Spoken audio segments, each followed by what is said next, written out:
Morning, boys and girls. I was chatting with Anna the other day after we watched the previous video, and I was saying about the things I'd like to do to my Speedmaster to get it sorted, and she said, well, why don't you do a video? I thought, well, that's excellent, and I said, that's a good idea. There are one or two videos I'd love to do. To get to Speedmaster perfection, these for me are the most urgent and the most expensive options that I can't afford. Today's video is the belt drive conversion. Now, converting a bike from chain to belt is one of the most contentious issues. I'm more or less preaching to the converted here. It's those who think that the belt drive is a good idea. But if you don't think a belt's a good idea, well, that's fine, you can stick with chain. The belt, of course, is nothing new, and Harley Davidson, all of their bikes are belt driven. And to me, as far as I'm concerned, they should be. And that really makes matters worse, because there are those who really hate Harley, and it's generally a sort of, I hate Harley, therefore I hate belts. You can't get around that, that's just the way it is. But I'm not going to try and convince anybody otherwise, that's your choice. But I will be making comparisons with the Sportster, because I have just come from a Harley Sportster, and that was obviously belt drive. One of the things I miss on my Speedmaster compared to that is the belt drive. When I bought the Speedmaster, I don't think I was aware that you could convert from chain to belt. But when I looked into it, I was stunned to find kits have been available for decades to change final drive from chain to belt. Who knew? Now, when we look at vehicles and motorbikes specifically in this case, we're looking at the engine and drawing power from the engine and pumping it up to the back wheel. Drawing power from the engine requires a drive system, a primary, the first part, and lastly the final drive. And when I was looking into this, I saw that the nearly all primary drives are chain driven. There are gear drives and belt drives also available, and unbelievably there are kits to convert a primary drive from chain to belt. To convert the primary drive from chain to belt is obviously pointless, but it does look really, really cool. And if you take the drive casings off, it's got the added benefit of being really dangerous as well. What's not to like?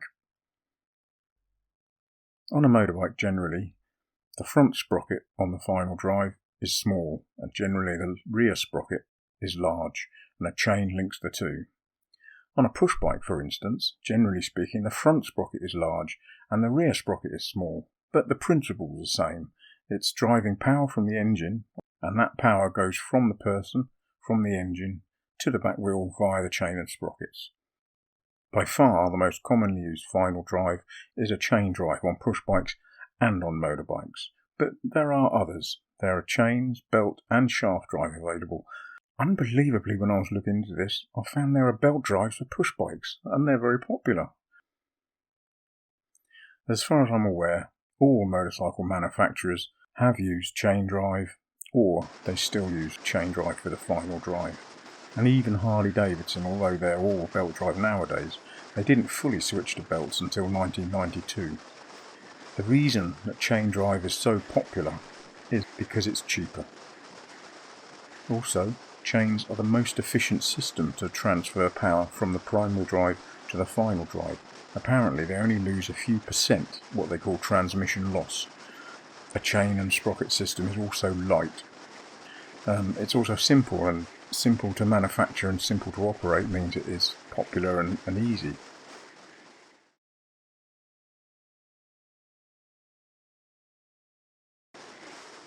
Now, belt drive, my preferred system, it's very strong and durable. One of the reasons is that nowadays most belts have steel cores, and they utilise such wonderful things as Kevlar in their construction. There is one company at least called Gates who use carbon fibre in their belts. Gates especially will say that belts are excellent in harsh conditions, that is harsh in terms of temperature and debris in the air, whatever. They're more durable than chains, certainly. Belt drives are also very quiet in operation, and they're very clean because you don't need to lubricate. The shaft drive, the third system, are essentially maintenance free forever. You don't ever have to touch them. And shaft drives are very good for big bikes. They will probably outlast the whole of the rest of the bike. Now, interestingly, the primary drive on a Speedmaster is gear driven. I had no idea until I looked into this. I assumed it would be like a Sportster, a big chain drive. The primary on a Speedmaster is gear driven. It's a big cog touching another cog and they mesh together to turn each other. The final drive is of course chain. It has front and rear sprockets and they're linked by a bush roller chain. On a previous video I looked up roller chain on Britannica, Encyclopedia Britannica, and it says there that Hans Reynolds invented the bush roller chain in 1880. But, as it happens, Leonardo da Vinci made sketches of these and he died in 1519. And this means that the bush roller chain is more or less medieval technology re-engineered in the Victorian times. And it's being used today on 21st century motorcycles. Now on the primary drive, it's okay to have a roller chain because the chain is enclosed in a casing. Generally it lives all its life in oil as it's kept in perfect condition. But the final drive isn't. It's outside, it's in the elements, and they just disintegrate. A final drive chain is rubbish. I hate it. That I had a chain and sprocket on my Speedmaster, and it was completely wrecked after 5,000 miles, 6 months. The chain has no business being on the outside of anything. It's too feeble, and it just doesn't last very long. I have put a Scott oiler on my bike, which cost about £120, but I don't think that will save the day. It needs more than that. And in fact, Triumph, in the owner's manual, they say you've got to oil the chain every 200 miles and ideally leave it at least 8 hours or overnight. That means if I've just gone 200 miles, I should stop, spend the night wherever I am and let the lubricant soak in. That is pathetic. So I hate bush roller chains as the final drive. I would happily and will happily pay the extra to get a belt drive. A chain is more efficient at transferring the power, but really that only makes a difference for a track day bike or a drag bike.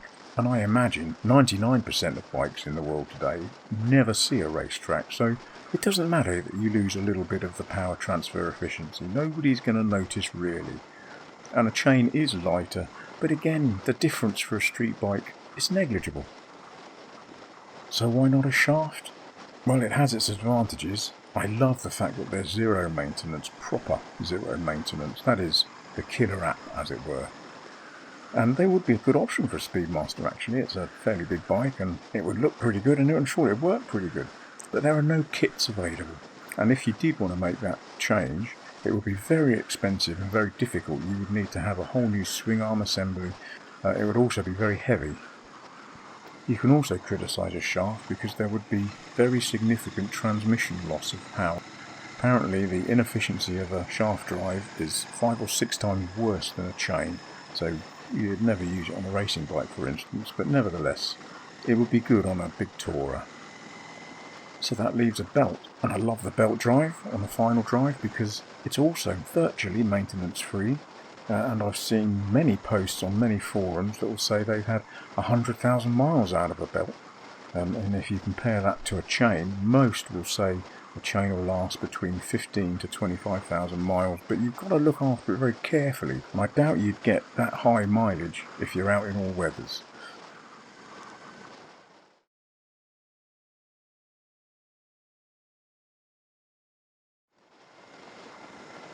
So what are the options? If you do decide you want to do a belt drive conversion on your Speedmaster or your Bobber, or indeed many different Triumph Bonneville bikes, there are options. And one is QPD Quiet Power Drive by a Bob Oswald company in Pennsylvania in America. And QPD do primary and final drive conversions.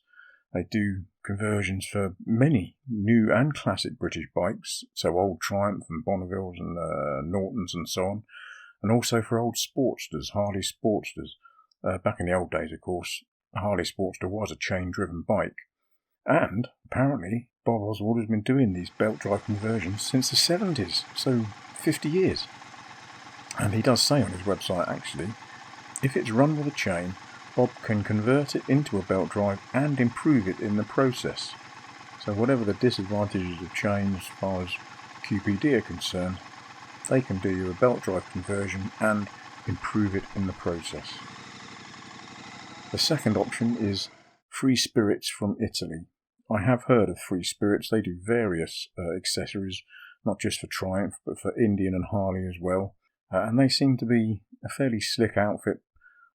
The belt drive conversion kit, for many models, but particularly the Bonneville range, it does look nice and neat, well designed. It's certainly popular. It looks like a good system, and also the website is good. There's clear pricing and instructions, and on the British Legends website they sell Free Spirits equipment. They say about the belt drive kits, they say that they reduce the weight and the power loss compared to a chain. That's what they claim. And finally, a few years ago, Triumph were offering the Thunderbird, 1700cc parallel twin. Gorgeous idea, gorgeous design. But to my surprise, when I was looking into this, the Thunderbird was a belt drive bike. And it obviously occurred to me that surely it must be possible to take the belt off the Thunderbird and put it on a Speedmaster. On the grounds that, in the end, anything can be fixed to anything, surely that's got to be an interesting project if nothing else. But it does show anyway that Triumph were seeing the advantages of belt drive and did offer it at least in one bike until recently. So in the end, belt or shaft or chain, there are pros and cons to all of them. In the end, it's my choice. I would prefer a belt. And the main reason is the lack of maintenance. To mess about oiling a chain apparently once every 200 miles and then leaving it overnight, it's just pathetic. A chain is feeble beyond compare. The second reason obviously is durability. To get 5,000 miles through the winter and then have to replace it is absolutely appalling. And although 15 or 25,000 miles is what people say you should get, to get that higher mileage on one chain, you've got to mollycoddle it. It's just, if you compare that to a belt, you can find any number of people who will say they've got 100,000 miles on their belt with no problems, and perhaps 20 years. There's no contest. I don't know why everybody doesn't love a belt, honestly. The cost, which is the big problem, of course, is it's going to cost about £1,000 for the kit. So £1,000 plus fitting, it's expensive. The fact is, it's one of the most urgent upgrades I would like to do on my Speedmaster, but it's just too expensive.